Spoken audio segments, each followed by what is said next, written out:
niko muracyakurikira nza tugende ndege tabasiga indege itadusiga ndege igomba kubasubiza mu kinyaga hafi kugenda uhinduye ibintu utese muri aka kanya ariko se nuko dusuhuza igomana nta tudaherukana nta gihe cyo guhoberana mfite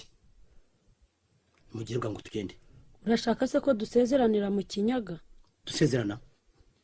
Ninda kubwese ko dusezerana Siwese wantumyeho ngo wariteguye nzaze dusezerane Kigali nibyo byoroshye naye nagutumyeho koko ariko nagombye kubishyira kundi munsi kugira ko ngiye kujya mu butumwa mu mahanga uragenda se uyu munsi mu isaha imwe indege yabigurutse kuki se utantumyeho ngo mbuze kuza sinabonye akanya kandi ubutumwa ngiye kujyamo bwarantunguye ariko se ko mbona hano hahumeka umwuka w'ubukwe ni umusore akodesheje inzu ararongora amaze kugenda ntacyo bitwaye ubwo jye singenda nonaha hari umukobwa w'inshuti yanjye urongorwa uyu munsi nshaka gutahira ubukwe uwo mukobwa se ninde ntabwo umuzi twiganye Nyamasheke kera aha base urahazi ngo ngwerekeze mpagusige se yitwa nde yitwa Abakobwa yanyandikiye ambwira ko namubaririza ngeze ku ruganda rukora imyenda rwitwa Nyangezi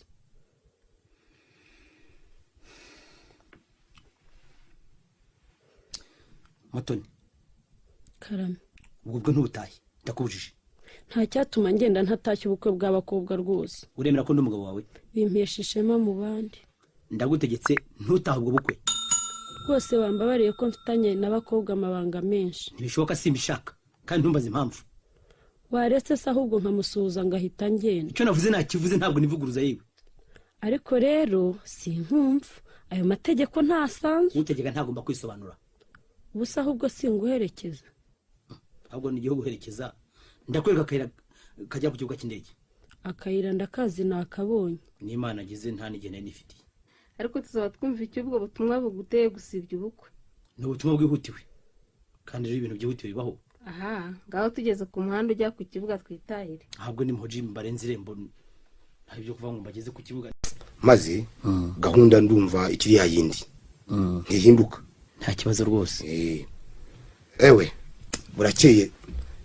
n'abatunurwa batangiye kuza ndumva imirindi hanze aho niki miha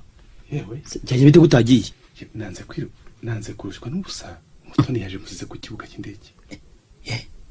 wambwiwe niki yanyobuje iwawe mubajije impamvu arayimbwira ubu se n'ugutahiye ubukwe wabyibwiye ni mubyara wanjye ntahiye ubukwe ni byiza turizihizwa n'abantu benshi kandi beza maze mbaye ngiye ndaba wiriwe yangeze ngaho mwiriwe babibe rwose go naho mu kanya masaha ari buzi ndikoze miha Mutoni kwaje ndabigirane yewe ndabona nanjye ari ikibazo gikomeye mwavuganye se umugwi ubutumwa bwanjye nanze kumwibwira nabaje kubikugezaho noneho rero yihuta umubwire ko ndahari